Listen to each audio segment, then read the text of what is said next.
السلام عليكم ورحمة الله وبركاته. الحمد لله والصلاة والسلام على رسول الله وعلى آله وصحبه أجمعين، أما بعد. فأعوذ بالله من الشيطان الرجيم. بسم الله الرحمن الرحيم. يا أيها الذين آمنوا اتقوا الله حق تقاته ولا تموتن إلا وأنتم مسلمون. رب اشرح لي صدري ويسر لي أمري واحلل عقدة من لساني يفقهوا قولي. அல்லாஹ்வுடைய பெருங்கிருபையால் ஷேக்னா இமாம் நாசிருத்தீன் அல்பானி ரஹிமஹுல்லாஹ் அவர்களுடைய கிரந்தமாகிய அஹ்காமுல் ஜனாயிஸ் என்கிற இந்த கிதாபில் இன்றைய தினம் மையத்தை குளிப்பாட்டுதல் என்கிற பாடத்தை நாம் பார்க்க போவோம். இந்த பாடத்துல நாம் பார்க்க போகிற அம்சங்கள் மையத்தை குளிப்பாட்டக்கூடிய அம்சங்களில் கடைபிடிக்க வேண்டிய விஷயங்கள். அடுத்து மையத்தை குளிப்பாட்டும் போது ஏற்கனவே மையத்தை அணிந்திருந்த ஆடையை கழட்டக்கூடிய விஷயத்தில் அது சம்பந்தமான சட்டங்களை பார்க்க போகிறோம். என்ன பார்க்க போறோங்கிறத உங்களுக்கு சொல்லிக்கிறேன், ஒரு குலாசா. அப்புறம் எஹ்ராம் கட்டியவருக்கு குளிப்பாட்டும் போது கடைபிடிக்க வேண்டிய அம்சம். அடுத்து ஜௌஜான், கணவனுடைய ஜனாசாவை மனைவி குளிப்பாட்டுதல், மனைவியின் ஜனாசாவை கணவன் குளிப்பாட்டுவது, அது சம்பந்தமான ஆதாரம். குளிப்பாட்டக்கூடியவர் எப்படி இருக்கணும் அப்படிங்கிற ஒரு தாரிஃபாத்து அறிமுகம். நெருங்கிய உறவினர்களுக்கு நெருங்கிய உறவினர் குளிப்பாட்டுவது, அது சம்பந்தமான ஆதாரம். மையத்தை குளிப்பாட்டக்கூடியவருக்கு பிரம்மாண்டமான கூலி இருக்கிறது, 2 நிபந்தனைகளுடன். இந்த 2 நிபந்தனைக்கு உட்பட்டிருந்தால் அந்த கூலி கிடைக்கும். அதுக்கு அடுத்ததாக குளிப்பாட்டுபவர் குளிப்பாட்டிய பிறகு பொது செய்து கொள்ளுதல். அடுத்ததாக ஷஹீதுகளுக்கு குளிப்பாட்டுதல் இல்லை. இவ்வளவு விஷயங்களை இன்னைக்கு குளிப்பாட்டுற மசாயில்ல இவ்வளவு அம்சங்களை பார்க்க போவோம். இப்ப நான் சொன்னது ஒவ்வொன்றையா பார்த்துட்டு போவோம். முதல்ல என்ன சொன்ன? ஆமா, கடைபிடிக்க வேண்டிய ஒரு சில அம்சங்கள். இங்க ஒரு 9 அம்சங்களை குறிப்பிடுறாங்க. என்னதெல்லாம் நம்ம செய்யணும், கடைபிடிக்கணும் அப்படிங்கிறத. அதுல ஒன்று, மையத்தை குளிப்பாட்டுகிற பொழுது 3 தடவை கழுவுதல், குளிப்பாட்டுதல். இது ஒரு சுன்னா. 3 தடவை குளிப்பாட்டுதல். இரண்டாவதாக குளிப்பாட்டுதலில் ஒத்தப்படையை கடைபிடித்தல். இந்த ஒத்தப்படையை கடைபிடிப்பதுன்னா 3 தடவை குளிப்பாட்டினா ஒத்தப்படை வந்துடுறது செய்யும். ஆனா 3 தடவை குளிப்பாட்டிய பிறகு மையத்துக்கு மேல ஒட்டி இருக்கிற நஜசுகள் போக இல்லை, அல்லது ஏதோ அருவருப்புகள் இருக்குதுன்னு தெரிஞ்சிச்சுன்னா இப்ப 4வது தடவை குளிப்பாட்ட போகும். 4வது தடவை குளிப்பாட்டுற மாதிரி இருந்தா 4வது தடவை குளிப்பாட்டும் போது போயிடுச்சு. இப்போ 4வது தடவை நிறுத்திடக்கூடாது. 5வது தடவை குளிப்பாட்டி ஒத்தப்படையாக நிறுத்திக் கொள்வது. புரிகிறதா? மேல சொன்னது 3 முறை குளிப்பாட்டுதல். இரண்டாவது ஒத்தப்படையாக குளிப்பாட்டுதல் அமைய வேண்டும். இந்த ஒத்தப்படையா அமைதல் என்பது அதிகப்படியாக குளிப்பாட்ட வேண்டும் என்கிற ஒரு நிலை வந்தால், அதிகப்படியாக குளிப்பாட்டி மையத்து தூய்மை அடைந்து விட்டாலும் ஒத்தப்படையாக இல்லை என்றால் இன்னொரு தடவை குளிப்பாட்டி ஒத்தப்படையா ஆக்கிடும். 4ல சரியாயிடுச்சுன்னா 5வது தடவை குளிப்பாட்டி ஒத்தப்படையா ஆக்கிடும். 6ல தூய்மையாகுதுன்னு சொன்னா 7வது தடவை குளிப்பாட்டி ஒத்தப்படையா. இப்படியாக இது 2வது மசாய். 3வது, குளிப்பாட்டுகிற பொழுது அந்த தண்ணீரில சிதிரை கலந்து கொள்ளுது, இழந்த இலையை கலந்து கொள்ளுது. இழந்த மரம் அது மாதிரி இருக்கு. இழந்த இலையை கலந்து, இழந்த மரம் இருக்கு பார்த்தீங்களா, அதுல உள்ள இலை. கபரஸ்தான்லாம் பெரும்போது அந்த மரங்களை நம்ம பகுதிகளில் நெட்டி இருப்பாங்க. இங்கேயே அந்த பழக்கம் இருக்குன்னு நினைக்கிறேன். அதே போல குளிப்பாட்டுகிற பொழுது மையத்துக்கு தோதுவான அதாவது சோப்பு இவைகளை பயன்படுத்தி கொண்டது.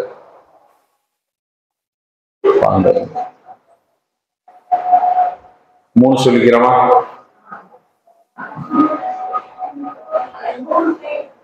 ஆமா, அந்த 3 முறை ஒரு தடவை, ஒத்தப்படங்கிற 2 தடவை, 3வது இழந்த இலை சோப்பு இவைகளை பயன்படுத்தி கொள்ளும். எல்லாம் சேர்த்து 3. 4வது, கடைசியாக குளிப்பாட்டுகிற பொழுது கடைசி முறை குளிப்பாட்டோம் பார்த்தீங்களா, 3வது முறை தானே கடைசி, அல்லது 5வது முறை கடைசி, அல்லது 7வது முறை கடைசி, அல்லது 9வது முறை, எப்போ கடைசி முறை என்று வருகிறதோ அந்த நேரத்தில் தண்ணீரில் நறுமணத்தை கலந்து கொள்ளுது. கற்பூரம், இத மாதிரியான நறுமணம், இன்னைக்கு என்ன வாசனை திரவியங்கள் இருக்குதோ அதை தண்ணீர்ல கலந்து கொள்ளுது. 5வதாக,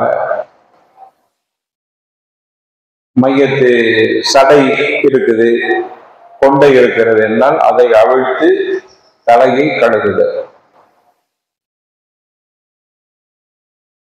6வதாக, ஜனாசாவுக்கு தலை சீவி விடுது. 7வதாக, பெண் ஜனாசாவா இருந்தால் தலை சீவி அந்த முடியை பின்னுவாங்கல்ல, இங்க என்ன சடைன்னு சொல்லுவீங்களா, சடை பின்னுகள், சடை பின்னி 3 சடையாக பின்னும். முடியை பிரிச்சு 1 நடுவுல 1 3 பின்னி அது அப்படியே தொங்க விடுதல். 7 சொல்லிட்டோமா? 8வதாக, வலது புறத்திலிருந்து குளிப்பாட்டும் போது வலது புறத்தில். பொதுவாகவே நம்ம குளிக்கும் பொழுது அப்படிதான், கடமையான குளிப்பா இருக்கட்டும், சாதாரண குளிப்பா, நம்ம குளிக்கும் போது பல் தீட்டுறோம், பல் தீட்டும் போதும் வலது புறத்தில் இருக்கு. நம்ம பிரஷ் எடுத்தவொடனே எப்படி தீட்டிடக்கூடாது. ரசூலுல்லாஹி ஸல்லல்லாஹு அலைஹி வஸல்லம் எல்லாமே வலது புறத்தில் இருந்து ஆரம்பிச்சுக்கிறார். செருப்பு போடணும், வலது காலம் முதல்ல போடணும். சிறுவாள் மாற்றம், அப்போ முதல்ல வலது கட்ட மாதிரி உள்ள இதுகளை மாட்டும் போது வலது காலை, சட்டம் மாட்டும் போது வலது கையை மாட்டுறது, எல்லாத்திலுமே வலது. ரசூலுல்லாஹி ஸல்லல்லாஹு அலைஹி வஸல்லம் எல்லாத்திலுமே வலதை பழக்கப்படுத்துகிறார். அதே மாதிரி ஜனாசாவை குளிப்பாட்டுகிற பொழுது வலது புறத்தில் இருந்து ஆரம்பிக்கிறது, பொதுவுடைய உறுப்பிலிருந்து துவங்குது. 9வதாக, குளிப்பாட்டுகிற அந்த சமயத்தில் பொறுப்பாளிகளாக இருக்கக்கூடியவர்கள் ஆணுக்கு ஆணாக பெண்ணுக்கு பெண்ணாக நின்று கொள்ளுதல். நெருக்கடியான காலகட்டமாக இருந்து வாய்ப்பில்லை என்று இருக்குமானால் கணவன் மனைவி மாணவன் அவங்களுக்குள்ள மாற்றி பண்ணிக்கலாம், ஜவுஜான் என்ன செஞ்சுக்கலாம், குளிப்பாட்டி கொள்ளலாம். இப்ப நம்ம சொன்ன இந்த இத்தனை மஸ்அலாவுக்கும் ஆதாரம் இல்லாம தான் சொல்லியிருக்கோம். இத்தனைக்கும் ஆதாரமாக ஒரு ஹதீஸ் பதிவு செய்யப்படுகிறது. சஹீஹுல் புகாரியில 1253வது ஹதீஸாக பதிவு செய்யப்பட்டிருக்கிறது. இப்ப நம்ம சொன்ன எல்லா மசாயிலுக்கும் அதுல ஹதீஸ் இருக்கு. உம்மு அஃபியா ரலியல்லாஹு அன்ஹா வரலாறு அறிவிக்கிறாங்க, دخل علينا النبي صلى الله عليه وسلم ونحن نغسل ابنته زينب. ரசூலுல்லாஹ்வுடைய மகளாகிய ஜைனபை குளிப்பாட்டுவதற்காக நாங்கள் தயாரான சந்தர்ப்பத்தில் ஃபகால ரசூலுல்லாஹ் எங்களுக்கு சொன்னாங்க, இக்ஸில்ஹா தலாத்தன், 3 முறை குளிப்பாட்டுங்கள். ஆதாரம் வந்துச்சு மேல சொன்னோம்ல 3 முறைங்கிறது. அப்போ இந்த ஒரு ஹதீஸுக்குள்ள கிட்டத்தட்ட எத்தனை மசாயில் சொன்னோம்? 9 மசாயில் இந்த இப்போ சொல்ல போற ஹதீஸுக்குள்ள ஆதாரமா இருக்கு. இப்ப ஜைனப் ரலியல்லாஹு அன்ஹா ரசூலுல்லாஹ்வுடைய மகளாரை குளிப்பாட்டுகிற பொழுது ரசூலுல்லாஹ் சொன்னாங்க 3 முறை குளிப்பாட்டு. அவ் ஹம்சன் அவ் சபஅன் அவ் அக்ஸர் மின் ذلك, நீங்க 5 தடவையோ அல்லது 7 தடவையோ அதை விட அதிகமாகவோ எப்படி இருந்தாலும் ஒத்தப்படியாக இருக்கட்டும் என்று ரசூலுல்லாஹி ஸல்லல்லாஹு அலைஹி வஸல்லம் சொன்னாங்க. அதே போல பிமாஇன் வ சிஜர், அதில் தண்ணீரோட இழந்த இலையை கலந்து கொள்ளுங்கள் என்று சொன்னார். அப்ப கூட நாங்க கேட்டோம், எத்தனை முறை வேண்டுமானாலும் கழுகி கொள்ளுங்கள் சொல்றீங்களே, வித்திரன் வித்திரன் ஒத்தப்படையா அமையணுமா? வித்திரனா வித்திரு தொழுகை இருக்காங்க. வித்திரன் ஒரு தடவை ஒத்தப்படையாக இருக்கணுமான்னு கேட்டோம். கால நாம் ஆமா ஒத்தப்படையா இருக்கணும் அப்படின்னாங்க ரசூலுல்லாஹி. وجعلنا في الآخرة كافورا أو شيئا من كافور, கடைசியாக குளிப்பாட்டுகிற பொழுது தண்ணீரில கற்பூரத்தை, காப்பூர்ல கற்பூரத்தை கலந்து கொள்ளுங்கள் அல்லது அது மாதிரியான வாசன திரவியத்தை கலந்து கொள்ளுங்கள். இதா ஃபரகதுன்ன, குளிப்பாட்டி முடிந்த பிறகு ஃபஆதின்னனி, எனக்கு நீங்கள் சொல்லுங்க, என்கிட்ட குளிப்பாட்டியாச்சு அப்படிங்கிற தகவலை எனக்கு சொல்லிக்கிறேன் அப்படின்னு ரசூலுல்லாஹ் சொன்னாங்க. நாங்க ரசூலுல்லாஹ் சொன்ன மாதிரியே குளிப்பாட்டணும். ஃபலம்மா ஃபரக்னா ஆதன்னா, நாங்க குளிப்பாட்டி முடிஞ்ச பிறகு ரசூலுல்லாஹ்க்கு சொன்னோம் குளிப்பாட்டிட்டோம்னு. உடனே ஃபால்கா இலையினா ஹக்வஹு, ரசூலுல்லாஹ் ஸல்லல்லாஹு அலைஹி வஸல்லம் உடனே ஒரு தனது கீழாடையை, இசார்னா ஒரு வேஷ்டி, ரசூலுல்லாஹ் ஸல்லல்லாஹு அலைஹி வஸல்லம் கீழே ஒரு ஆடை உடுத்துவாங்க. அது இப்ப நம்ம உடுத்துறோம்ல வேஷ்டி, அந்த மாதிரி ஆடை வேஷ்டி, அதுக்கு ஹிக்வா என்பாங்க அல்லது இசார் வேஷ்டி, அதுக்கு மேல ஒரு துணி போட்டுக்குவாங்க, எப்பமாவது சட்டை போடுவாங்க. அப்ப ரசூலுல்லாஹ் ஸல்லல்லாஹு அலைஹி வஸல்லம் அவங்களுடைய கீழாடையை தந்தாங்க, எங்க கிட்ட தந்தாங்க. அந்த கீழாடைய அவர்களுக்கு நாங்கள் போர்த்தி கொள்வதற்காக தந்தாங்க. அதற்கு பிறகு 3 முறை 3 அந்த சடையாக பின்னி போடுவதற்கு தலையை சீவி சடை பின்னி போடுங்கள் என்று சொன்னார்கள். அது பின்பகுதியிலேயே தொங்க விடுமாறும் சொன்னார்கள். குறிப்பாட்டுகிற பொழுது வலது புறத்திலிருந்தே துவங்க வேண்டும், பொதுவுடைய பகுதியிலிருந்தே அதை ஆரம்பிக்க வேண்டும் என்றும் சொன்னார்கள். இதுதான் அந்த ஹதீஸ். இது சஹீஹ் புகாரியில 1253வது ஹதீஸாக பதிவு செய்யப்பட்டிருக்கிறது. அப்ப இதுவும் குளிப்பாட்டுகிற பொழுது நாம் கவனிக்க வேண்டிய விஷயம். அதுல இந்த சட்டத்தை நம்ம படிச்சுட்டு அப்புறம் குளிப்பாட்டுற முறை என்னங்கிறத இங்க இன்னைக்கு செயல்முறை இன்னைக்கு இல்லைன்னா நாளைக்கு இன்ஷா அல்லாஹ் அதை நம்ம எப்படி செய்யறதுங்கிறத சொல்லிக்கிறோம். சரி, இப்ப அடுத்தது குளிப்பாட்டுகிற பொழுது ஆடையை, அந்த அவங்க உடுத்திருப்பாங்கல்ல ஜனாசா, அந்த ஆடையை கழட்டுறதா இல்லையா அப்படிங்கிறது அதை பற்றியான ஒரு தகவல். குளிப்பாட்டுகிற பொழுது ஜனாசா உடுத்திருக்கிற ஆடையை கலட்டிட்டு தான் குளிப்பாட்டணும். ஆனா மறைக்க வேண்டிய பகுதியை மறைச்சிக்கிறோம். பெண்ணாக இருந்தால் எவ்வளவு தூரத்துக்கு மறைக்கணுமோ, ஆணாக இருந்தால் எவ்வளவு தூரத்துக்கு மறைக்கணுமோ அந்த அளவுக்கு திரை போட்டு மறைத்து விட்டு மூத்தா போறதுக்கு முன்னாடி உடுத்திருந்த ஆடையை கலட்டி எடுத்து விட வேண்டும். அது பற்றியான ஒரு சட்டத்தை இங்கே பதிவு செய்கிறார். அபூதாவுதுல 3141வது ஹதீஸாக பதிவு செய்யப்பட்ட ஹதீஸ். ஹசன் என்கிற தரத்தில் பதிவு செய்யப்பட்டது.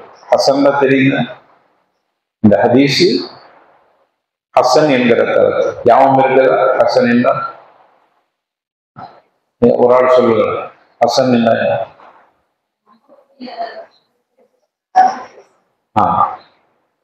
நம்ப தகுந்த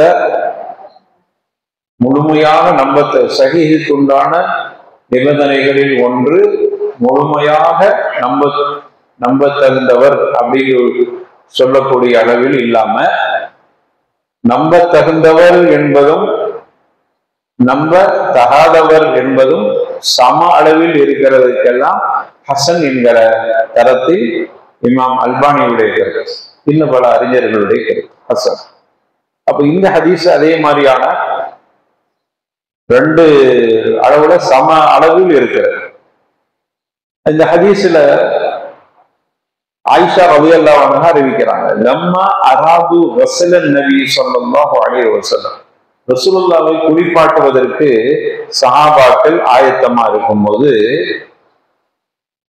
சஹாபாக்கள்கிட்ட ஒரு சின்ன கருத்து வேறுபாடு வந்துருச்சு.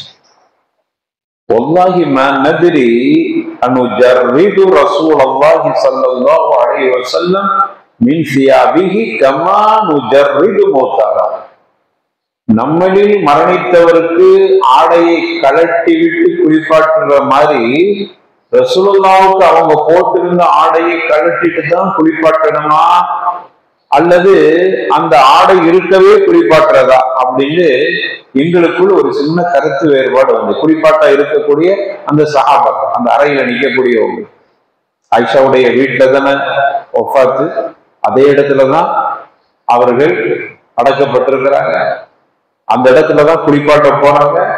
அப்பொழுது இந்த கருத்து முரண் வருகிறது. பெரிய சஹாபாக்கள்லாம் இல்லை, இங்க இருக்கக்கூடிய சஹாபாக்கள் தான். அப்ப இதுல இருந்து ஒரு சட்டத்தை நம்ம எடுக்கிறோம், என்னன்னா நம்மவர்களில் யாராவது மரணித்து விட்டால் மரணித்தவருடைய ஆடையை கலட்டி விட்டு குளிப்பாட்டுற மாதிரி ரசூலுல்லாஹ்வுக்கு குளிப்பாட்டுறதா. இதுல இருந்து என்ன சட்டம் எடுக்கிறாங்க?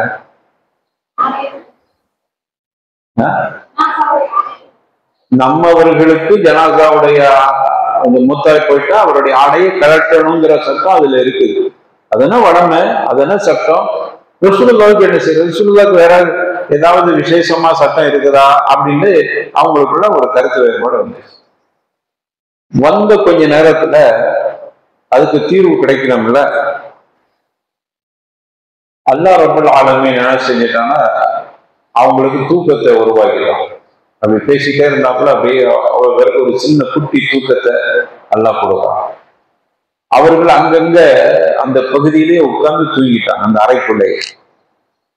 ஹதீஸ்ல வருகிறது, ஹத்தா மாமினும் ரஜுலும் இல்லா வதஅனஹு ஃபீ ஸத்ரிஹி, அவர்கள் தூங்கிய விதம் அவர்களுடைய தாடி நெஞ்சில் படர்ந்திருக்கிற நிலையில், அவனா அப்படி உட்கார்ந்துட்டு தூங்குறாங்க. பெரிய தாடியா தானே வச்சிருப்பாங்க, அப்படி தாடி எல்லாம் படர்ந்து கிடக்கு, இப்படியே உட்கார்ந்துட்டு தூங்கிட்டான்.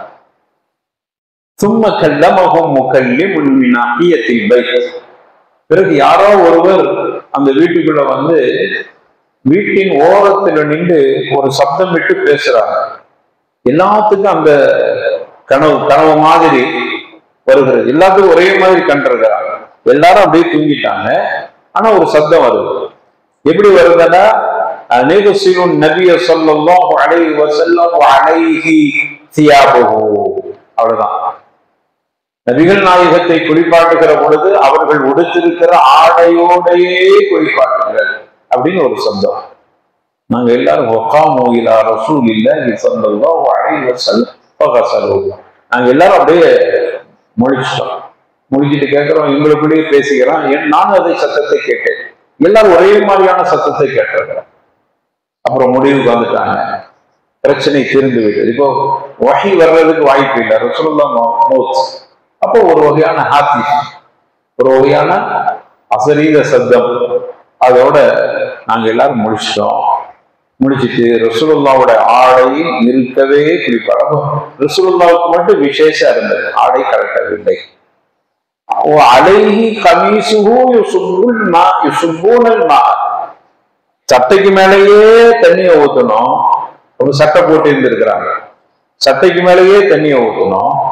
எதிலு கூனகுவில் கமீஸ், அவங்க சட்டையை வச்சே நாங்க தேய்ச்சிக்கிட்டோம். எங்க கையெல்லாம் அவங்க மேனியில படையில, அவங்க சட்டையை அப்படியே தேய்ச்சிக்கிட்டோம். தூண ஐதீகம் அவர்களுடைய கரங்கள் ரசூலுல்லாஹ்வுடைய மேனியில் படவில்லை. முபாரக்கான மேனியில் அவர்களுடைய கரங்கள் படவில்லை. மாறாக எதுலுக்குனகுபில் கமீஸ் ரசூலுல்லாஹ்வுடைய சட்டைக்கு மேலேயே கையை வச்சு அந்த உடம்பை தேய்ச்சி விட்டோம். காணத்து ஆயிஷா இந்த விஷயத்தை கேட்டுட்டு சொன்னாங்க, லவ் இஸ்தக்பல்து மின் அம்ரி மஸ்தக்பர்து மா கஸலஹு இல்லா நிசாஉ. கொஞ்சம் பிந்திட்டோம், முந்தி மட்டும் எங்கள்கிட்ட இந்த அபிப்பிராயம் இருந்திருக்குமானால் நாங்க மனைவிமார்களே ரசூலுல்லாஹ்வை குளிப்பாட்டி இருப்போமே அப்படின்னு ஆயிஷா நாயகி சொன்னார். கொஞ்சம் பிந்திட்டோம், கொஞ்சம் முந்தி இருந்தால் நாங்க மனைவிமார்களே சேர்ந்து ரசூலுல்லாஹ்வை குளிப்பாட்டி இருப்போமே என்று சொன்னார்கள். அபூதாவுதுல 3141. அப்ப இந்த ஹதீஸ்ல இருந்து நம்ம எடுக்கிற சட்டம், ஜனாசாவை குளிப்பாட்டுகிற பொழுது ஆடை எப்படி எடுக்கக்கூடாது, ரசூலுல்லாஹ்வுக்கு உள்ள சட்டத்தை எடுக்கக்கூடாது. அது விசேஷ சட்டம். நம்மள யாருக்கு அப்படி திடீர்னு வந்து யாராவது சத்தம் போட்டுட்டு போனோம்னு ஷைத்தானா இருக்கும். நம்ம அப்படி சொல்ல முடியாது. நமக்கு நம்ம அப்படியே தூங்கிட்டு நாங்க அப்படியே இருந்தோம், திடீர்னு ஒரு சத்தம் கட்டுச்சுட்டு ஷைத்தான் சத்தம் போட்டுருப்பாங்க. அப்போ இது நபிகள் நாயகத்துக்குள்ளான விசேஷ சட்டம். இதை நம்ம எடுத்துக்கிட்டு அமல் செய்ய முடியாது. அப்ப நமக்குள்ள பொதுவான சட்டம், எந்த ஆடையை உடுத்தி மோத்தாலும் அந்த ஆடையை எடுக்கணும், நீ கேட்டுதான் நம்ம பண்ணணும். அப்ப இது ஹதீஸ்ல உள்ளது. இப்போ வளமையில நம்ம அப்படிதான் செய்யற பழக்கம் இருக்குது. இருந்தாலும் இது ஹதீஸ்ல உள்ளது என்பதை நாம் தெரிந்து கொள்ளணும். அடுத்து என்ன சொன்னோம், எஹ்ராம் கட்டியவருடைய சட்டம். எஹ்ராம் கட்டியவர் ஏற்கனவே நம்ம பார்த்திருக்கிறோம். அந்த ஒரு ஹதீஸ்ல இருந்துதான் ஒவ்வொரு சட்டங்களா எடுக்கிறோம். எஹ்ராம் கட்டியவருக்கு உண்டான ஆடை, அதாவது குளிப்பாட்டுற முறையில அவர்களுக்கு நறுமணத்தை கலக்கக்கூடாது. எஹ்ராம் கட்டியவருக்கு நறுமணம் கலந்துக்கிறோன்னு கடைசியா குளிப்பாட்டுகிற பொழுது அப்புறம் புகை காட்டுவது, அது மாதிரியான விஷயங்கள் எதையும் எஹ்ராம் கட்டியவராக இருந்தால் அதிலேயே மூத்த போயிட்டோன்னா அவருக்கு அதாவது நறுமணமே பூசக்கூடாது. அப்ப இது அவருக்கு மட்டும் ஏன் ரசூலுல்லாஹ் சொன்னாங்க, எஹ்ராம் கட்டிய நிலையில் ஒருவர் மரணித்து விட்டால் அவர் போட்டிருக்கிற கஃபன், அவர் போட்டிருக்கிற எஹ்ராம் ஆடையை கஃபனாக்கி கொண்டு அவருக்கு குளிப்பாட்டுகிற பொழுது அவருக்கு நறுமணத்தை கலக்கக்கூடாது, தலையை மறைக்க கூடாது, அப்படியே அடக்கி விட வேண்டும். குளிப்பாட்டி விட்டு தொலை வச்சு அவர் நாளைக்கு எழுப்பப்படுகிற பொழுது தல்பியா சொல்லிட்டே எழுந்திருப்பார். லப்பைக் அல்லாஹும்ம லப்பைக் லப்பைக் லா ஷரீக லக லப்பைக் இன்னல் ஹம்த வ நிஅமத லக வல் முல்க் லா ஷரீக லக லப்பைக் அப்படின்னு சொல்லிக்கிட்டே எழுப்பப்படுவார் அப்படின்னு ரசூலுல்லாஹி ஸல்லல்லாஹு அலைஹி வஸல்லம் சொல்லி இருக்கிறாங்க. இது ஏற்கனவே இந்த ஹதீஸை நம்ம பார்த்திருக்கிறோம். அடுத்து என்ன சொல்லலாம், ஜௌஜானுடைய சட்டம். கணவன் மனைவியும், கணவனுக்கு மனைவி, மனைவிக்கு கணவன் குளிப்பாட்டுதல். இந்த சட்டத்துக்கு மேல சொன்ன ஹதீஸ்லயும் ஒரு சின்ன ஆதாரம் இருக்குது. அது போக தனியாகவே ஒரு ஆதாரம் இருக்குது. நபிகள் நாயகம் ஸல்லல்லாஹு அலைஹி வஸல்லம் அவங்க ஒரு முறை, இப்னு மாஜால வரக்கூடிய செய்தி, ஒரு முறை பக்கியா என்கிற பொது மையம், மதீனாவுடைய பொது மையவாடி பக்கியா, அந்த பக்கியா ரசூலுல்லாஹ்வுடைய வீட்டுல இருந்து அப்படியே பார்த்தா நேர பார்த்தா தெரியும். இன்னைக்கும் பார்க்கலாம் நீங்க பக்கியா, ரசூலுல்லாஹ்வுடைய கபரஸ்தானுடைய ரசூலுல்லாஹ்வுடைய மக்பராவுக்கு அப்படியே எதிர்த்தாப்புல இருக்கிற ஒரு இடம், பழமையான ஒரு மையவாடி அது. அந்த பக்கிய மையவாடிக்கு ரசூலுல்லாஹி ஸல்லல்லாஹு அலைஹி வஸல்லம் ஒரு ஜனாஸா நிமித்தம் போனாங்க. எல்லாம் முடிச்சுட்டு வீட்டுக்கு வர்றாங்க.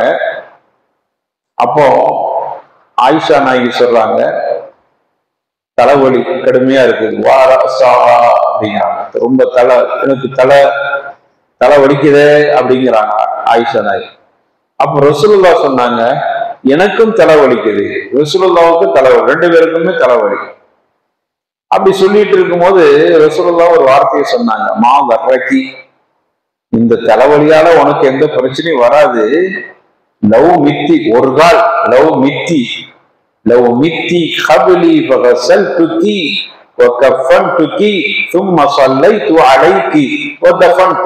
அப்படின்னா எனக்கு முன்னாடி ஒரு கால் நீ மரணித்தால், தலைவலிங்கிறா, எனக்கும் தலைவலிக்குது, இந்த தலைவலியால் உனக்கு பிரச்சனை வராது, ஒரு கால் லவ், அதுதான் லவ்ங்கிறாங்க. அரபியில லவ்னு வந்துருச்சா சாத்தியம் இல்லாததுதான் அரபியில லவ் பயன்படுத்துவாங்க. அப்போ லவ் மித்தி கபிலி, எனக்கு முன்னால் நீ மரணித்து விட்டார், தூக்கி நானே உன்னை குளிப்பாட்டுவேன், கஃபன் தூக்கி நானே உனக்கு கஃபன் போடுவேன், சும்மா சல்லை தூ அழைக்கி நானே உனக்கு தொலை வைப்பேன், தூக்கி அதுக்கு நானே குளிர் இறங்கி அடக்குவேன் அப்படின்னு ரசூலுல்லாஹி ஸல்லல்லாஹு அலைஹி வஸல்லம் சொன்னாங்க.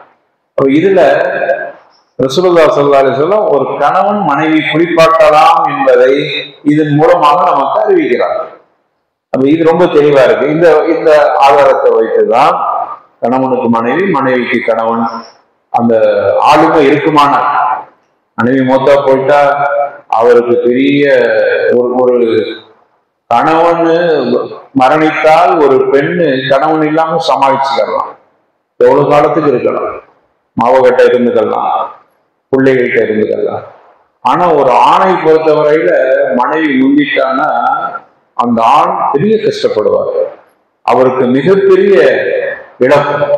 என்னதான் மகள் இருந்தாலும் மகன் இருந்தாலும் மனைவி இருப்பதை போன்று இருக்காது. ஆண் ஒரு பலசாலி தான், ஆனாலும் கூட அல்லாஹ் ரப்பல் ஆலமீன் ஒரு பெண்ணோட ஒரு துணை இல்லாம ஒரு ஆணான செயல்பட முடியாது என்று நம்ம சொல்லுவாங்க. சில பேர் இஸ்லாத்தை பெண்ணை கொச்சப்படுத்தி இருக்குது.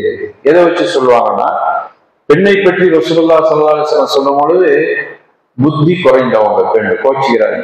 ரசூலுல்லாஹ் சொல்லுகிறாங்க புத்தி குறைஞ்சவங்க, அதாவது புத்தினா கொஞ்சம் சிந்தனை கொஞ்சம் குறைஞ்சவங்க. அதே போல மார்க்க விஷயத்திலும் கொஞ்சம் குறைபாடு இருக்குது பெண்கள்கிட்ட.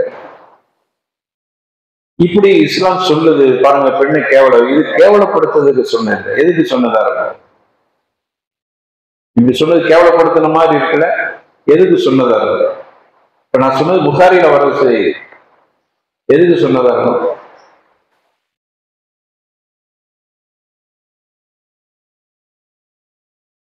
உங்களை பற்றி ஒரு குறைபாடு இருக்கிற மாதிரி ஹதீஸ்ல வருது. அப்ப நீங்க அது என்னன்னு ஆராய்ச்சி பண்ணிருக்கணும்.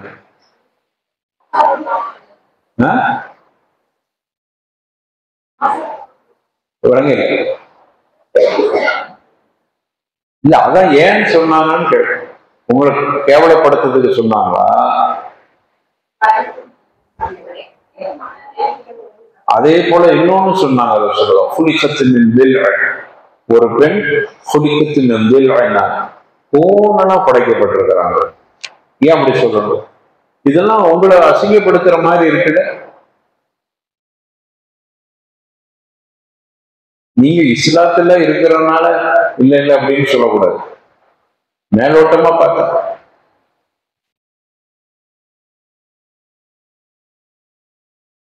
சரி. அப்போ இதுக்கு பெண்களை கேவலப்படுத்துறதுக்கு சொல்லப்பட்டதல்ல. ஒரு ஆணுக்கு ஆண் புரிந்து கொள்வதற்காக சொல்லப்பட்டது. ஆணு பெண்ணோட பலசாலின்னு சொல்லி பெருமை அடிக்கிறதுக்கு சொல்லப்பட்டது இல்லை. ஒரு பெண்ணை நீ புரிந்து கொள், பெண்ணை யார் தெரிந்து கொள். ஒவ்வொரு ஆணும் தெரியணும், நம்ம தெரிஞ்சுக்கணும். பெண்ணுடைய பலம், பலத்தை தெரிந்து அவளை அடிமைப்படுத்த அல்ல, பலத்தை தெரிந்து கொண்டு அவர்களுடைய பலத்துக்கு தக்கவாறு என்னை நான் மாற்றிக்கொள்வது. எவ்வளவு ஒரு மேலெண்ணத்தில் இது சொல்லப்பட்டது. இப்போ ஒரு ஆண் புரிஞ்சுக்கணும், ஒரு பெண்ணுகிட்ட சில மனைவி கிட்ட குறைபாடுகள் தெரியுதுன்னா உடனே இந்த ஹதீஸ் ஆகும், குளிக்கத்துன்னு இருந்து போனெல்லாம் படைக்கப்படும், அப்படிதான் இருப்பாங்க. இப்படின்னு வந்துட்டா எனக்கு என்ன வராது? மனைவி மேல கோபம் வராது. இன்னும் சொல்ல போனா கொஞ்சம் இறக்கம் வரும். அவங்க அப்படிதான் படைக்கப்பட்டாங்க, அப்படிதான் இருப்பாங்க. யதார்த்தத்தை புரிஞ்சுக்கணும். எனக்குள் நான் சமாதானம் ஆகிக்கிறோம். பிறகு என்கிட்ட என்னப்பா மனைவி கிட்ட ஏன்பா இப்படி கடுமையா நடந்துக்கிறா அப்படின்னு எனக்கு யாரும் புத்தி சொல்ல தேவையில்லை. ஏன்? எனக்கு இந்த ஹதீஸ் ஞாபகத்துக்கு வந்தது. வரணும். வரமாட்டுக்குதுன்னா அது வேற, அதுக்கு வேற மருந்து இருக்குது. வரணும். என்ன வரணும்? கொழுக்கத்து இல்லை. பெண் பலகீனமா படைக்கப்படுறது. இப்ப நமக்கு இருக்கிற பிள்ளைகள்ல ஒரு புள்ள பலகீனமா இருந்தா நம்ம பலகீனமான புள்ள நல்ல ஏமாத்தியலாம் அப்படின்னு ஒரு தாய் நினைப்பாங்க. 2 புள்ள இருக்குது, ஒருத்தர் நல்ல வாட்ட சட்டமா இருக்கிறாரு, இன்னொரு கொஞ்சம் நோஞ்சானா இருக்கிறாரு, கை கொஞ்சம் அல்லது ஏதோ ஒண்ணு குறைபாடு இருக்குது. தாய்க்கு குறைபாடு உள்ள பிள்ளை ஏமாத்தன்னு ஆசை வருமா, நினப்பு வருமா?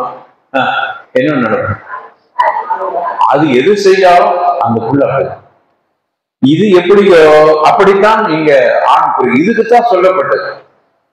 அப்ப ஒரு பெண், நீங்க இதெல்லாம் ஆண்கள்கிட்ட சொல்லி நாங்க இப்படி படைக்கப்பட்டிருக்கிறோம்னா நீங்க எப்படி இருக்கணும்? நீங்க பலசாலி தான், எங்களை விட பலசாலி தான். ஆனா என்ன தெரியுமா, அல்லாஹ் சொல்றான் ஆயாத்தி அன்சலக்கலக்கும் அன்பசிக்கும் அசுவாஜா.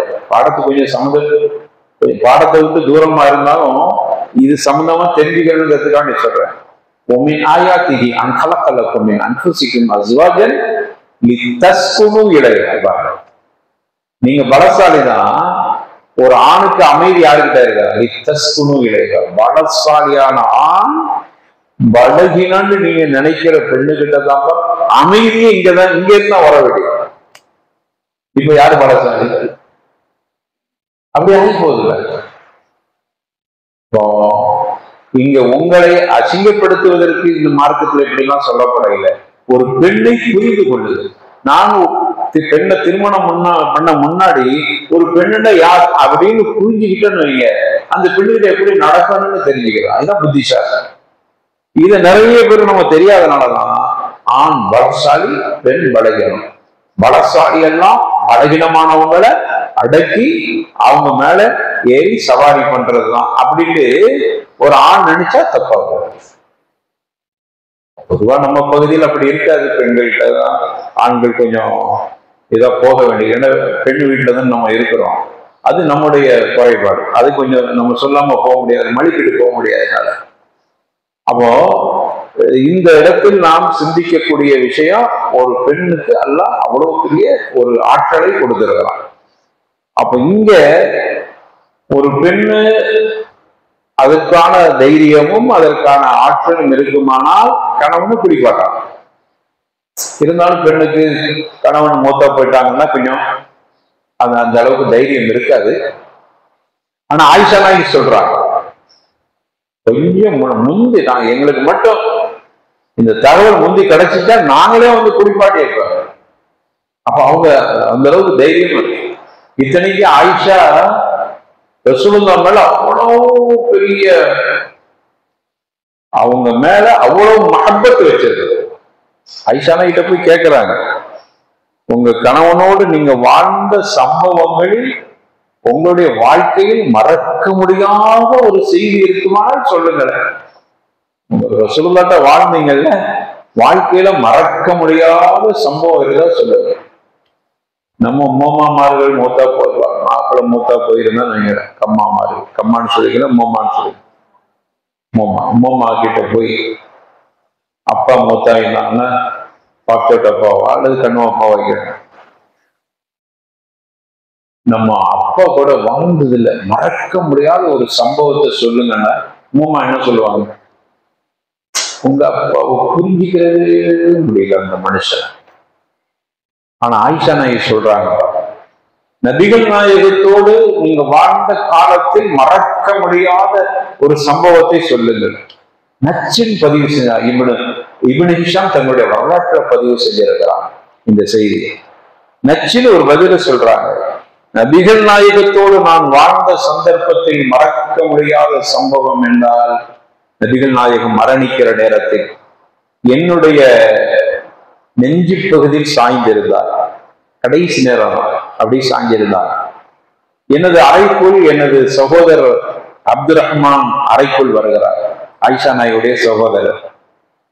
நபிகள் நாயகத்தால் பேச முடியவில்லை, நபிகள் நாயகத்தால் எதுவும் கேட்க முடியவில்லை. அப்துல் ரஹ்மான் வந்த உடனே அவருடைய ஜேப்புல இருந்த பல் துளக்கிற குச்சி இருந்துச்சு. அதை ரசூலுல்லாஹ் பார்த்தார். ரசூலுல்லாஹ்வுடைய பார்வையில் உணர்ந்து கொள்வார்கள் ஆயிஷா. கணவனுக்கு மனைவிக்கு உண்டான அந்த தொடர்பு இருக்கும். மனைவி பார்க்கிறாங்க, அதுல 1000 அர்த்தங்கள் இருக்கும். 1000 அர்த்தங்கள் இருப்பது பெருசல்ல, என்ன அர்த்தத்தில் பார்க்கிறார் என்று தெரிந்து கொள்வதுதான் இங்க விஷயம். ஆயிஷா அப்படி புரிஞ்சுக்கிறோம். பார்த்த உடனே ஆயிஷா பேச முடியல, பார்வையில் புரிந்து கொண்டார்கள் ஆயிஷா. அந்த பல்துளக்கும் குச்சா வேணும், யாரோ சொல்லலாம் அப்படின்னு கேட்டாங்க. தலையை அசைத்தார், பேச முடியல. கடைசி அற்புதம் ரசூலுல்லாஹ் மூத்தாயிட்டாங்க.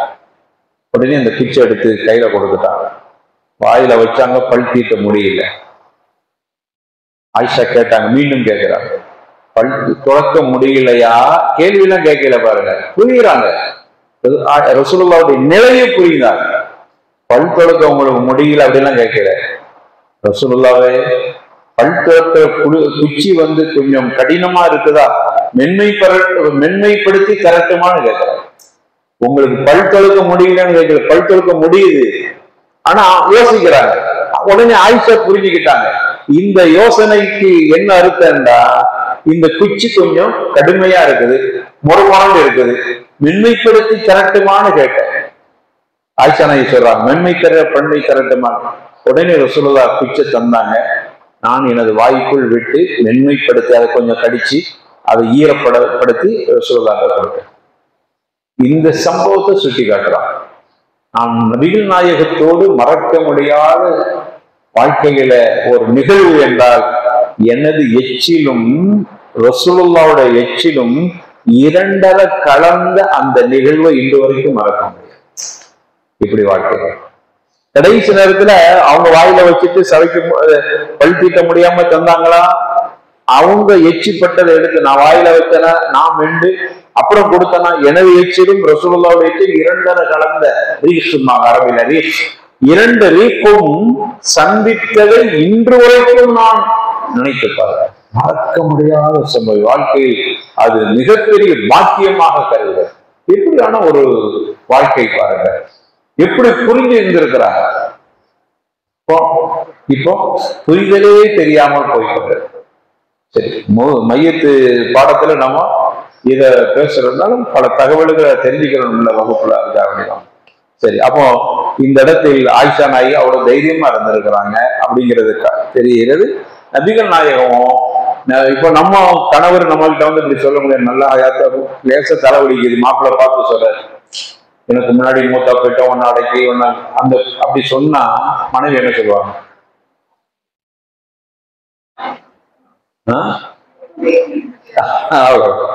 புது மாப்பிள்ளையா ஆகிறதுக்கு உங்களுக்கு அவ்வளவு ஆசையா? ஆயிஷா நான் இப்படிலாம் சொல்ல இல்லை, இது நமக்கு ஒரு சட்டம். சரி, அப்ப இதுல இந்த செய்தியிலிருந்து நமக்கு கிடைக்கிற சட்டம், ஒரு கணவன் மனைவி குளிப்பாட்டிக்கலாம் தெரியும். அடுத்தது குளிப்பாற்றுறவங்களுக்குண்டான தரம். குளிப்பாற்றுறவங்க எப்படியான முறையில குளிப்பாற்ற, முதல்ல குளிப்பாற்றுறவங்க குளிப்பாற்ற முறைகளை தெரிந்து இருக்கிறது, அது ரொம்ப முக்கியமா. சும்மா தண்ணியடி ஊத்திட்டு தேய்ச்சிட்டு போற விஷயம் அல்ல. ஒரு சின்ன பிள்ளை இருந்தாலும் அந்த பிள்ளையை குளிப்பாட்டுறதுக்கு முறைகள் இருக்குதுல்ல. பிறந்த பிள்ளையை குளிப்பாட்டுறது எல்லாருமே குளிப்பாட்ட முடியாது, பிறந்த பிள்ளையை தண்ணி ஊத்துறது எல்லாருமே ஊற்ற முடியாது. அப்போ ஜனாசாவும் நம்ம குளிப்பாடுறது எப்படி, குளிப்பாற்ற முறைகளை அறிந்திருக்க வேண்டும். அதிலும் குறிப்பாக சொந்தங்களுக்கு சொந்தங்களே குளிப்பாற்றுறது நல்லது. அடுத்தவங்களை கூட்டிட்டு வர்றதை விட நம்ம சொந்தத்துல யாராவது ரொம்ப நெருங்கிய சொந்தத்தை நம்ம குளிப்பாட்டுறதுக்கு மன ரீதியா ஒத்துக்கிறாரு, அந்த கவலையில இருக்கும். ஆனாலும் கூட கொஞ்சம் தூரத்து சொந்தங்களை மனசை தைரியப்படுத்திக்கிறோம். கவலை இருக்கும், நம்ம மாமி மூத்தா போயிட்டாங்க கவலை இருக்கும், உமா மூத்தா போனா அது வேற, அந்த கவலையில ஒண்ணும் செய்ய முடியாது. மாமி மூத்தா போனா கவலை இருக்கும், பாப்பா கூட பிறந்த மாமி ரொம்ப பாசமா இருப்பா, மூத்தா போயிட்டாங்க, கவலை இருக்கும். இருந்தாலும் அடுத்தவங்களை கூட்டிட்டு வந்து குளிப்பாட்டுறத விட நம்ம அந்த அந்த துக்கத்தை தாங்கி கொண்டு நம்மளால் முடியும் என்றால் நம்மளே குளிப்பாட்டுவது சிறந்தது. அப்ப குடும்பத்தார்கள் குளிப்பாட்டுவதே சிறந்தது. அதுக்கு என்ன ஆதாரம்? அலி ரலியல்லாஹு அன்ஹு அறிவிக்கக்கூடிய ஒரு செய்தி. இப்னு மாஜால 1467வது ஹதீஸ். ரஸல்து ரசூலுல்லாஹி ஸல்லல்லாஹு அலைஹி வஸல்லம், فجعلت انظر ما يكون من الميت فلم ارى شيئا وكان طيبا حيا وميتا. இப்னு மாஜால வரக்கூடிய செய்தி. அலி ரலியல்லாஹு அன்ஹு சொல்றாங்க, ரசூலுல்லாஹ்வை நான் குளிப்பாட்டும் பொழுது, ஹயாத்தா இருக்கும் பொழுது ரசூலுல்லாஹ்வுடைய மேனியில எப்படி நறுமணம் வீசியதோ அது போன்று அவருடைய மரணத்திற்கு பிறகு கான தையிபன் ஹய்யன் வமய்யிதா, மூத்தான பிறகும் ரசூலுல்லாஹ்வுடைய மேனியில் நறுமணம் வீசியது. இந்த ஹதீஸை தான் எதுக்கு ஆதாரம் எடுக்கிறாங்க? நெருங்கிய உறவினர்கள் குளிப்பாட்டுவது சிறந்தது. ரசூலுல்லாஹ்வை அலி ரலியல்லாஹு என்ன முறை? மாமா முறை ரெண்டாவது, முதல் முறை. ஆமா, அவ பாப்பா இவாப்பாவும் கூட பிறந்தவங்க. ஆமா, அப்போ அந்த முறை சகோதரன் முறை. அப்ப சகோதரன் முறை. அதுக்கு பிறகு தன்னுடைய மகளை கல்யாணம் பண்ணி கொடுத்தாங்க. அப்போ இதுல இருந்து சட்டம் எடுக்கிறான். அலி ரலியல்லாஹு குளிப்பாட்டினா நெருங்கிய உறவினர்கள் குளிப்பாட்டுவது சிறந்தது. அதுக்கு அடுத்தது மையத்தை குளிப்பாட்டுறவங்க என்ன தலைக்கணும்? மையத்தை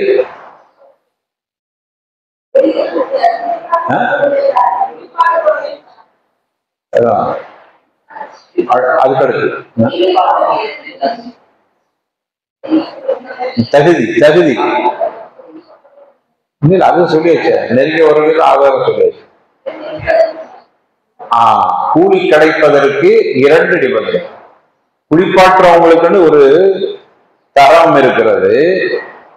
குளிப்பாட்டுறவங்க அந்த தரத்துலதான் 2 நிபந்தனை வந்தோம்.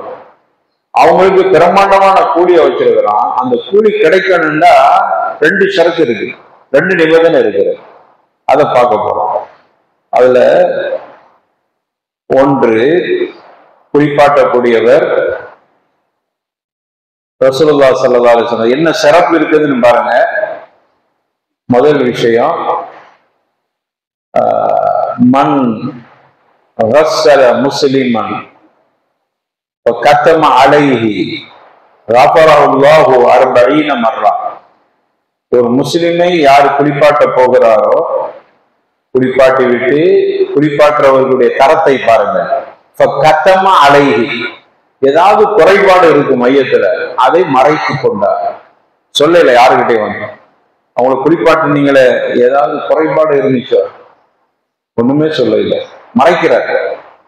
இப்படி மறைத்தால் அல்லாஹ் ரப்பல் ஆலமீன் 40 தடவை அவருடைய பாவத்தை மன்னிக்கிறான் குளிப்பாட்டியவர். இதுல 2 செய்தி இருக்குது. ஒண்ணு, குளிப்பாற்றவர் எப்படி இருக்கணும்? ரகசியங்களை மறைப்பவரா, பாதுகாப்பவரா இருக்கணும். இரண்டாவது, அந்த குளிப்பாற்றவர் அவருக்கு இதை பற்றி தெரிந்திருக்கும்.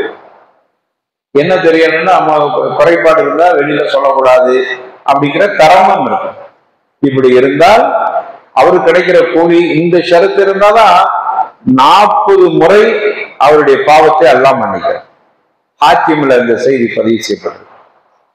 இரண்டாவது நிபந்தனை, அல்லாஹ்வுக்காக வேண்டி என்கிற நிபந்தனை. குளிப்பாட்டுறதுக்கு போனா காசு கிடைக்கும். இங்கெல்லாம் கொடுக்குறாங்க, குளிப்பாட்டுறது ரூபா வாங்குறாங்க. முதல்ல வாங்கினாங்க, இப்போ வாங்க இல்லை. முன்னாடி எல்லாம் குளிப்பாட்டுறதுக்கு இப்போ மற்ற இடங்கள்ல இருக்கிறாங்க, நம்ம வட்டங்கள்ல இல்லை. தௌஹீத் பேசுற வட்டங்கள்ல குளிப்பாட்டுறதுக்கு யாரும் காசு ஆகும். ஆரம்ப காலங்கள்ல அதுக்குன்னு இருந்தாங்க, குளிப்பாட்டுறதுல மேல இருப்பாங்க அவங்க. அப்ப அத மாதிரியான காசு வாங்காம அல்லாஹ்வுக்காக வேண்டி குளிப்பாட்டணும். இந்த 2ம் இருந்தால்தான் கூலி கிடைக்கும், பிரம்மாண்டமான கூலி. நீங்க துனியாவிலேயே காசை வாங்கிட்டாலும் நம்ம எதுக்கு அவருக்கு கூலி? அதான் துனியால கிடைச்சிருச்சு. அப்போ அவருக்கு கூலி கிடைக்க வேண்டுமானால் முதல்ல தரத்தை புரிந்து கொள்ள வேண்டும், எப்படி இருக்கணும், குறைபாடுகளை சொல்லக்கூடாது. இரண்டாவது, அல்லாஹ்வுக்காக வேண்டி. இந்த 2 நிபந்தனை இருந்தால்தான் பிரம்மாண்டமான கூலி. அல்லாஹ்வுக்காக வேண்டிங்கிறதுக்கு என்ன ஆதாரம்? அது பொதுவான ஆதாரங்கள் தான். அல்லாஹ் குர்ஆன்ல சொல்றான், குல் இன்னமா அன பஷரும் மிஸ்லுக்கும் யூஹா இலைய அன்னமா இலாவுக்கும் இலாகுவா ஃபமன் கான யர்ஜு லிகாஅ ரப்பிஹி ஃபல்யஅமல் அமலன் சாலிஹா ஃபமன் கான யர்ஜு லிகாஅ ரப்பிஹி அல்லாஹ்வுடைய சந்திப்பை யார் ஆதரவு வைக்கிறாங்களோ அவர்கள் ஃபல்யஅமல் அமலன் சாலிஹன் வலா யுஷ்ரிக் பிஇபாதத்தி ரப்பி அஹதா அல்லாஹ்வுக்காக அமல்கள் செய்யட்டும், அமலிலே இணை கற்பித்தல் செய்யக்கூடாது. ஷிர்க் கஃபி, சின்ன ஷிர்க் செஞ்சிடக்கூடாது. பிறருக்காக என்கிற எண்ணம் வந்துடக்கூடாது, அல்லாஹ்வுக்காக அப்படிங்கிற எண்ணம் வரும். இன்னமல் அமாலு பின்னியாத், இதான் அதுக்காக. அப்ப இந்த இரண்டு அடிப்படையில் அவருக்கு கூலி, பிரம்மாண்டமான கூலி கிடைக்கிறது. அடுத்தது, குளிப்பாற்றுறவர் குளிக்கணுமா, குளிப்பாட்டியவர் குளிக்கணுமா, ஒதி செய்யணுமா? இப்போ நம்ம கிட்ட என்ன பழக்கம் இருக்குது? குளிப்பாட்டுறவங்கள்ட்ட காணும். குளிப்பாட்டுறவங்க யாரு இருக்கிறாங்க? மையத்தை குளிப்பாட்டுறவங்க இங்க யாரும் இருக்கிறீங்க? இல்ல. அப்ப குளிப்பாட்டுறவங்க குளிக்கிறதா, ஒதி செய்யறதா? ரெண்டு ஹதீசுகள் பார்க்க முடியும்.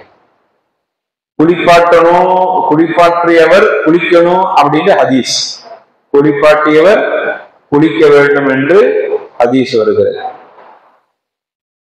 எப்படி வருதுன்னா, ரசூலுல்லாஹி ஸல்லல்லாஹு அலைஹி வஸல்லம் சொன்னாங்க,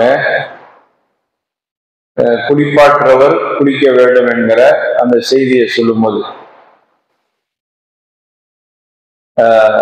நீங்க மையத்தை குளிப்பாட்டினால் குளித்துக் கொள்ளுங்கள். குன்னா நகசில் மையத்தை, நாங்க மையத்தை குளிப்பாட்டினால் குளித்துக் கொள்வோம், அப்படி ஒரு ஹதீஸ். ஆனா இந்த ஹதீஸ் பலகீனமா இருக்கு. குளிப்பாட்டியவர் குளிக்கணுங்கிற ஹதீஸ் பலகீனமா இருக்கு. தெளிவான ஹதீஸ் எப்படி வருதுன்னா, மன் கஸல மையத்தன் ஃபல்யக்தஸில், உங்கள குளிப்பாட்டியவர், இது தெளிவா வருது. குளிப்பாட்டியவர் குளித்துக் கொள்ளட்டும் என்று தெளிவா வந்திருக்கு. இதை வச்சுதான் என்ன எடுக்கிறாங்கன்னா, குளிப்பாட்டவர் குளிக்கணும் அப்படின்னு முடிவு எடுக்கிறான். ஆனா இந்த ஹதீஸ் லைஃபா இருக்கு. ஹதீஸ் தெளிவா வந்திருக்குது, குளிப்பாட்டியவர் குளித்துக் கொள்ளட்டும்.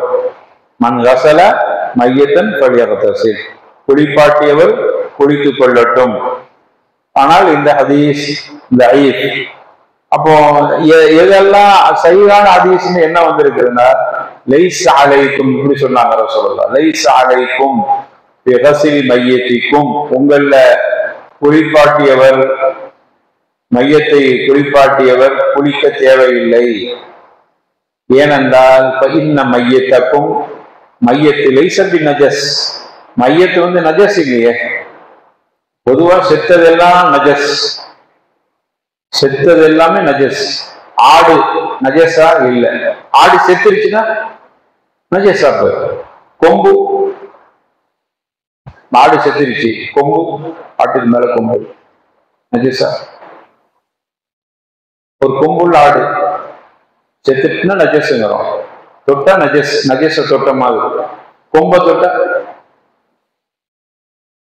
கொம்பு நஜஸ் இல்ல, பல்லு நஜஸ் இல்ல.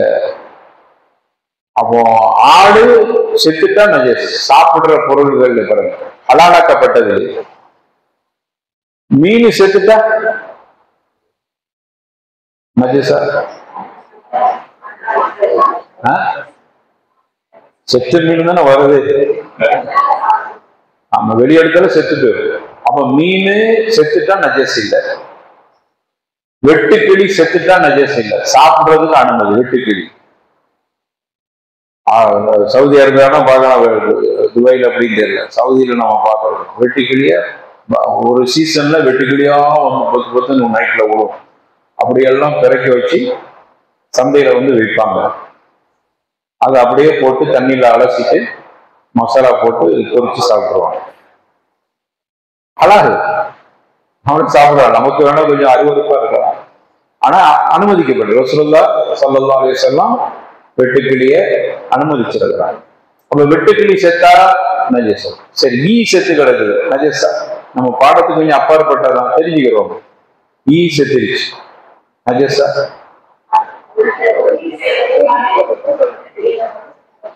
சரி, அப்ப நீங்க இப்படி கேட்டா இப்படி சொல்லுவீங்க. சரி, ஈய விட்டுருவோம். வேற கரப்பாம்பூச்சி நஜஸா?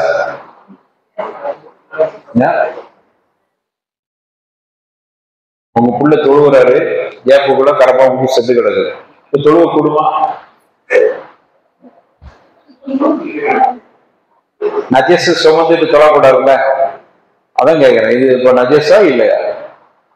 அவருக்கு நஜஸ் சுமந்துட்டு தொழுகிற மாதிரி ஆயிருங்க.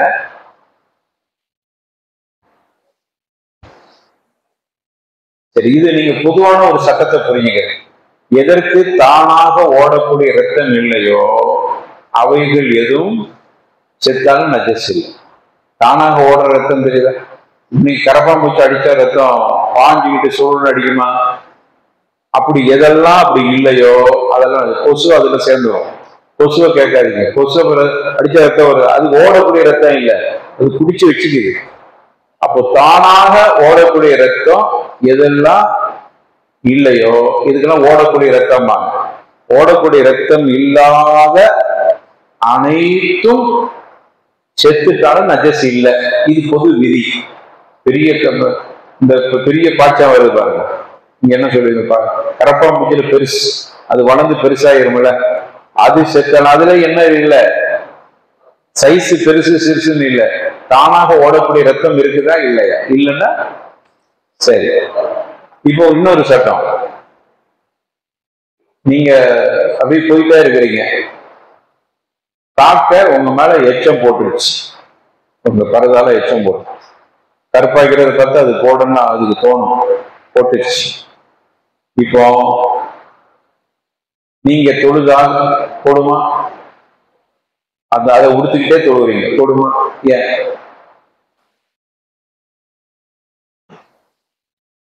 அவங்களுக்கு இதா போச்சு, நஜஸ்ண்டா இல்லைன்னு சொல்லி போடுவாரா?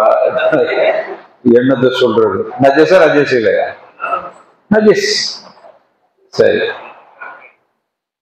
ஒரு கோழி எச்சம் போட்டுருச்சு, தூக்குனீங்க, ஏதோ மேல விழுந்துருச்சு, புறா சொல்லுங்க, புறா உங்க மேல எச்சம் போட்டுருச்சு, அல்லது கோழி உங்க மேல பேண்டுருச்சு, அதை உடைச்சு சொல்லலாமா? நஜஸா? நஜஸா நஜஸ் இல்லையா? காக்கை கேட்டா நஜஸ் நீங்க, இது அதான் இருக்குன்னு முடிவுக்கு வந்துட்டீங்க, நஜஸ் இல்லை.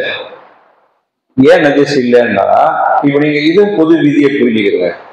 எதெல்லாம் அறுத்து சாப்பிடுவதற்கு அனுமதிக்கப்பட்டிருக்குதோ அவைகளின் எச்சங்களும் நமக்கு என்னது இல்லை, நஜஸ் இல்லை. இது பொது சட்டம். காக்க சாப்பிடுறது தாராளா? காக்க பிரியாணி எல்லாம் சொல்லுவாங்க, அதாலா இல்லை. அப்போ எச்சம் நஜஸ். கோழி எச்சம் நஜஸ் இல்லை. அருவறுப்பு அது வேற, மேல பட்டுச்சு அருவறு, அதுதான் நஜஸ் இல்லைன்னு கோழியை போட்டுக்க, எச்சத்தை போட்டுக்கணும், இப்படி எச்சத்தோட அலைகிறது இல்லை. நஜஸா நஜஸ்? நஜஸ் இல்லை. அவ்வளோ குருவி, அப்புறம் புறா, பள்ளிலாம் புறாலாம் நீங்க ஹரத்துல போய் பார்க்கலாம், புறாலாம் அப்படியே அப்படியே கொஞ்சம் அப்படி விட்டையை போட்டு விட்டுட்டு போகும், நஜஸ் இல்லை. நமக்கு வேணா அருவறுப்பா இருக்கு, அது வேற விஷயம், நஜஸ் இல்லை. காரணம், அறுத்து சாப்பிடுவதற்கு அனுமதிக்கப்பட்டவைகளினுடைய எச்சம் நஜஸ் இல்லை. ஒதிச்சேத்துக்கு தண்ணி வச்சிருக்கிறீங்க, ஒதிச்சேத்துக்கு தண்ணி வச்சிருக்கிறீங்க, இப்ப திருக்குனா தண்ணி முதல்ல எல்லாம் பாத்திரத்துல வைக்கிறது தானே, அப்படி வச்சிருக்கும் போது கோழி வாய் போட்டு குடிச்சிருச்சு, நஜஸ் இல்லை. காக்க போட்டுச்சு, அறுத்து சாப்பிடுவதற்கு அனுமதிக்கப்பட்டவைகள் எதுவோ அவைகள்ல உள்ள அந்த எச்சிலும் நஜஸ் இல்லை. பூனை மட்டும் விதிவிலக்கு, ரசூலுல்லாஹ் சொல்லிட்டாங்க, அது ரசூலுல்லாஹ் தனியா சொல்லிட்டாங்க, அதனால விதிவிலக்கு. பூனை வாய் போட்ட தண்ணீரை ஒதுக்கி செய்யலாம், ஒதுக்கி செய்யலாம்.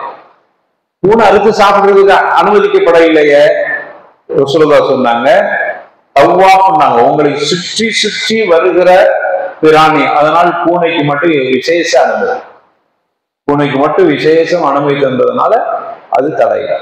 மற்றவைகள் நம்ம அறுத்து சாப்பிடுவதற்கு தடை செய்யப்பட்டவைகளுடைய எச்சிலும் அதனுடைய விட்டைகளும் நஜஸ். அப்ப உங்களுக்கு ஒரு கேள்வி வரும், ஆடு சிறுநீர் கழித்தால் நமக்கு நஜஸா? மாடுடைய சிறுநீர் நஜஸா? நஜஸா? நஜஸா? நான் உங்களுக்கு ஒரு பொது விதி ஒண்ணு சொன்னேன். உங்களுக்கு ஒரு பொது விதி ஒண்ணு சொல்லி இருக்கிறேன், அதுல போட்டு பாருங்க. நஜஸா நஜஸ கேள்வி, என்னுடைய கேள்வியை விட நான் பொது விதி ஒண்ணு சொல்லி இருக்கிறேன். ரத்தம் வேற, இது ஓடக்கூடிய ரத்தம் இருக்குது, சரி, அதான் செத்தா உங்களுக்கு நஜஸுங்கிறோம். அறுத்து சாப்பிடக்கூடிய விலங்குகள் அதனுடைய கழிவு நஜஸ் இல்லை. அதனால பெரும்பகுதி அறிஞர்களுடைய கருத்துப்படி மாட்டு மூத்திரம் நஜஸ் இல்லை, ஆட்டு மூத்திரம் நஜஸ் இல்லை, ஆடு மாடு உடைய வீட்டை அவைகள் நஜஸ் இல்லை. அருவருப்பு, அது வேற. ஆட்டு தொழுது ரசூலுல்லாஹ் மஸ்ஜித் நபவி கட்ட முன்னாடி தொழுத இடம் ஆட்டு கொட்டை. ஒட்டக கொட்டகை, ஒட்டக அறுத்து சாப்பிட அதுல தொழக்கூடாதுன்னாங்களே, அது தனியா தடை செஞ்சுட்டாங்க. அதுக்கு நஜஸ் என்பதற்கு இல்லை, அதுக்கு ஷைத்தான் ஜின்கள் குடியிருக்கிற இடம். அதனால சொன்னாங்க எங்கெல்லாம் ஷைத்தான் குடியிருக்குது அங்க தொழக்கூடாதுன்னு.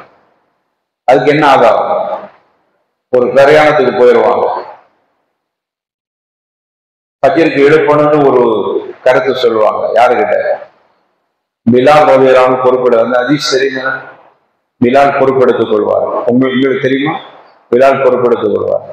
கடைசியில பிலால் ரலியல்லாஹு தூங்கிடுவாங்க. சூரியன் உதயம் ஆகிடும். இப்ப ரசூலுல்லாஹ் என்ன பண்ணணும்? சுபு தொழுமா இல்லையா? என்ன செஞ்சாங்க? இடத்தை காலி பண்ணுங்கன்ட்டாங்க. உடனே முதல்ல போயிடுவோம், போயிட்டு வேற இடத்துல போயிட்டு அங்க ஷைத்தான் இருக்கிறாங்க. அப்போ ஒட்டகையில தொழக்கூடாதுன்றதுக்கு நஜஸ் என்பதற்கல்ல, அங்கே ஷைத்தான் குடியிருக்கிறாங்க. ஆடு கொட்டைகளை தொழுது இருக்கிறாங்க. பொது விதி, அறுத்து சாப்பிடக்கூடிய பிராணிகளுடைய கழிவுகளும் நஜஸ் இல்லை. அருவருப்பு, அது வேற. ஓடக்கூடிய ரத்தம் இல்லாத ஜீவராசிகள் நஜஸ் இல்லை. மீன் செத்ததும் நஜஸ் இல்லை. ஆடு செத்துட்டா நஜஸ், அறுத்து சாப்பிடுறதுதான். ஆனா ஆடு செத்துட்டா நஜஸ், வெட்டுக்கிளி செத்துட்டா நஜஸ் இல்லை. இதெல்லாம் ஒரு பொதுவான விஷயங்கள். சரி, இப்ப நம்ம இந்த இதை எதுக்கு சொன்னோம்? மனுஷனும் மோத்தா போயிட்டா நஜஸ் இல்லை, செத்ததெல்லாம் நஜசு. அறுத்து சாப்பிடுறதா இருந்தாலும் சரின்னா மனுஷன் எந்த வகையும் கட்டுப்பட மாட்டான். அறுத்து சாப்பிடுறது வராது, ஆனா நஜஸ் இல்லை. அவன் இன்சான், மனுஷன். அதனால அல்லாஹ் கண்ணியப்படுது. அவளுக்கு இது கர்வமடா பணி ஆதம், ஆதமுடைய மக்களை நாம் கண்ணியப்படுது. அப்ப அதனால மையத்தை குளிப்பாட்டிய பிறகு குளிப்பாட்டியவர் குளிக்கணுங்கிறதுக்கு ரசூலுல்லாஹ் சொல்லிட்டாங்க. அது லைஸா அலைக்கும் மையத்திற்கும் ஒசரும் இதா, நீங்க குளிப்பாட்டியவருக்காக வேண்டி ஒருவர் குளிக்கணும்னு சொன்னா மையத்தை என்ன நஜஸா? அது நஜஸ் இல்லையே. அதனால உங்களுடைய ஹஸ்புக்கும் ஐதியம், உங்களுடைய கரங்களை மட்டும் கழுவிக் கொள்ளுங்க. உங்களுக்கு இந்த 60 ரூபாய் இருக்குதா, மேலையெல்லாம் பட்டிருக்குமோ இருந்தா குளிச்சுக்கிறீங்க, பிரச்சனை இல்லை. ஆனா குளிப்பது என்னது இல்லை, கடமை இல்லை. ஒது செய்யறது சொன்னது, பொது செய்து கொள்ளலாம். அப்ப குளிப்பாட்டியவர் பொது செய்யறது போதுமானது, குளிப்பு கடமை இல்லை. அடுத்தது வேற என்ன சொன்னோம்? ஷஹீத், ஷஹீதை பொறுத்தவரையில ஷஹீதுகளுக்கு குளிப்பாட்டுவது கடமை இல்லை. ஷஹீதுன்னா போர்க்களத்தில் ஷஹீதானவர். ஷஹீது நிறைய இருக்கு. யாரெல்லாம் ஷஹீது? இடிபாடுக்குள் சிக்கி மூத்தா போனவர், ஒரு பில்டிங் உடஞ்சி விழுந்து மூத்தா போயிட்டார், ஷஹீத். வயிற்று போக்கு ஏற்பட்டு மூத்தா போயிட்டார், ஷஹீத். மூழ்கி தண்ணீர்ல மூழ்கி மூத்தா போயிட்டார், ஷஹீத். நெருப்புல எரிஞ்சு மூத்தா போயிட்டார், ஷஹீத். இந்த மாதிரி விபத்துல மூத்தா போயிட்டார் ஷஹீத். இந்த ஷஹீதுக்கு அல்ல, இந்த ஷஹீது குறிப்பாட்டத்தான் செய்யணும். எந்த ஷஹீத் என்றால் போர்க்களத்துல குஃபாருக்கும் முஸ்லிமுக்கும் சண்டை நடக்குது, இஸ்லாமிய விரோதிக்கும் அதுல போர்க்களத்துல கலந்துகிறார், அப்படி கொல்லப்பட்டவர் ஷஹீத். அப்படியான ஷஹீதுகளை குளிப்பாட்டக்கூடாது, தொலை வைக்கலாம். அது ஆரம்ப காலத்துல ரசூலுல்லாஹ் தொலை வைக்கல. ஹம்ஸா ரலியல்லாஹு அன்ஹு மட்டும்தான் தொலை வச்சாங்க, மற்ற பேர் அடக்கிட்டாங்க. அப்போ அவங்கள குளிப்பாட்டுற விஷயமாக வரக்கூடிய ஹதீஸ் புகாரில வருகிறது. ரசூலுல்லாஹ் ஸல்லல்லாஹு அலைஹி வஸல்லம் சொன்னாங்க, யுத்ஃபினூஹும் ஃபீ திமாஇஹிம். உஹது போர்க்களத்தில் ஷஹீதாக்கப்பட்டவர்களுக்கு ரசூலுல்லாஹ் சொன்னாங்க, அவர்களை நீங்கள் அடக்கி விடுங்கள், இரத்தங்களோடு அடக்குங்கள், இரத்த காயங்களோடு அடக்குங்கள். உஹது போர்க்களம் வலம் யக்ஸில்ஹும், குளிப்பாட்டுறதுக்கு சொல்ல இல்லை ரசூலுல்லாஹ் ஸல்லல்லாஹு. அன ஷஹீதுன் அலா ஹவுல, அவர்களுக்கு நானே சாட்சியாளராக இருக்கிறேன். லுஃபூஹும் ஃபீ திமாஇஹிம், அவர்களை கஃனிடுங்க, இரத்தத்தோடையே கஃனிடுங்க. ஃபஇன்னஹு லைஸ ஜரீஹ் யஜரஹு, அவர் மேல ஏற்பட்டிருக்கிற காயம், அதனுடைய இரத்தங்கள் பார்ப்பதற்கு இரத்த கலராக இருக்கும், ஆனா இரத்த வாடை இல்லை, மிஸ்ஸுடைய வாடை வரும். நாளை மறுமையில கஸ்தூரி வாடை வரும். பார்த்தா இரத்த கலையோடு எழும்புவார் கபரில் இருந்த அந்த ஷஹீத். நம்ம அப்படித்தான் அடக்கி இருக்கிறோம், ஆனா அது பார்க்கறது ரத்தமா இருக்கும், மோந்து பார்த்தா ரத்த வாடை வராது, கஸ்தூரி வாடை வரும். புகாரில 1346 ஹதீஸ். எனவே ஷஹதாக்களை குளிப்பாட்டாம அடக்க வேண்டும் அப்படிங்கிறது இதன் மூலமாக தெளிவாகிறது.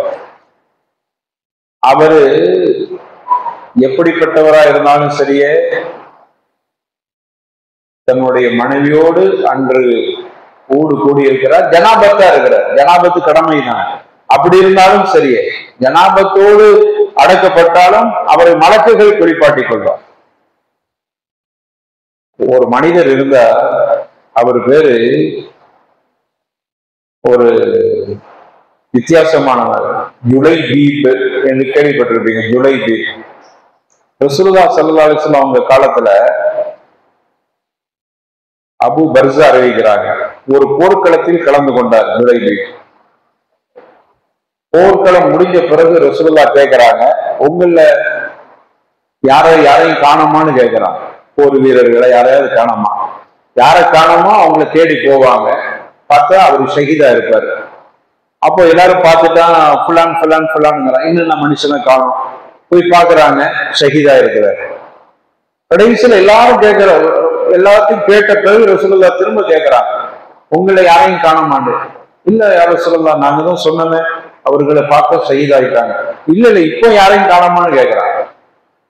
அவங்க அப்படி யாரையும் இல்ல, எல்லாம் கரெக்டா இருக்கிறோம், கொஞ்சம் பேர் ஷஹீதாயிட்டாங்க, மிச்சம் நாங்க இருக்கிறோம். திரும்ப கேட்கிறாங்க, இல்லையே யாரையாவது காணோமா அப்படின்னு. இல்ல அப்படின்ட்டாங்க. சஹாபாக்கள் எல்லோரும் சேர்ந்து இல்லைன்ட்டாங்க. அப்படின்னா என்ன அர்த்தம்னா, இப்ப சொல்ல போறவரு பிரபலியம் இல்லாத ஒரு மனுஷன் அர்த்தம். அதனாலதான் யாருமே அதை பத்தி பெருசா சொல்லு. ஆனா ரசூலுல்லாஹ் யாவும் வச்சுக்கிறாங்க. ரசூலுல்லாஹ் கேட்கிறாங்க, ஜுலைபீபை எங்கன்னு கேட்டாங்க. ஜுலைபீபை பற்றி வரலாற்றுல பார்க்க, ஜுலைபீப் எப்படி இருப்பார் வரலாற்று எழுதப்பட்டிருக்கு. ஆமா, கட்ட மனுஷனா, கருத்த மனுஷனா, உதடு செழிப்பமான முங்கரையான முகம் கொண்ட இப்படியான ஒரு தோற்றத்தில் உள்ளவர். பெருசா அவரை பற்றி மக்களுக்கு அறிமுகமும் இல்லை, நெருக்கமும் இல்லை. அதனாலதான் போர்க்களத்தில் தொலைந்து போனவர் அப்படின்னு கூட ரசூலுல்லாஹ் கேட்டும் கூட யாரும் பெருசாக எடுத்துக்கொள்ளவில்லை. அப்புறம் ஜுலைபீப் உடனே போய் தேடிட்டு வாங்கங்கிறாங்க. போறாங்க, போர்க்களத்துல போய் தேடி பார்த்தோம். அங்க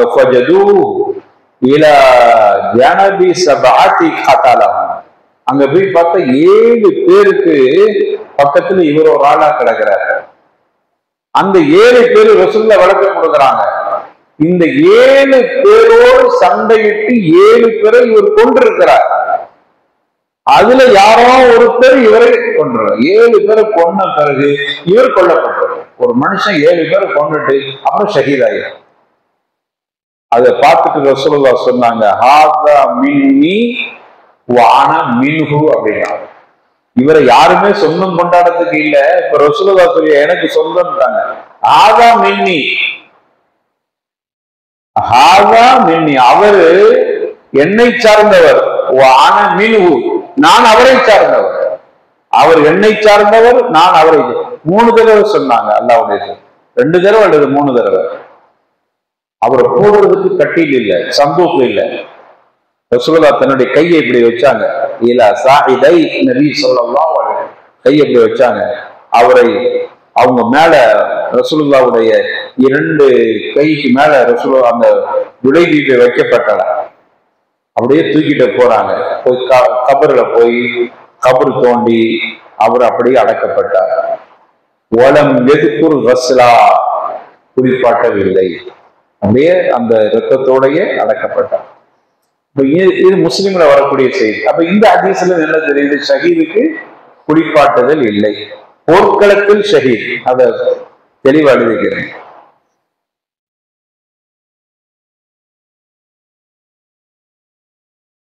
அதே போல ஷஹீதுக்கு குளிப்பாட்டுதல் இல்லை என்பதற்கு உஹது சுஹதாக்கள், ஹம்சா ரலியல்லாஹு அவங்களையும் அப்படித்தான் குளிப்பாட்டவில்லை, சிதைக்கப்பட்டார். உடம்பு சிதைக்கப்பட்டிருந்தது, அப்படியே குளிப்பாட்டாமல் அப்படியே அடக்கப்பட்டார். ஹன்லரா என்கிற சஹாபி, கேள்விப்பட்டிருக்கிற ஹன்லரா,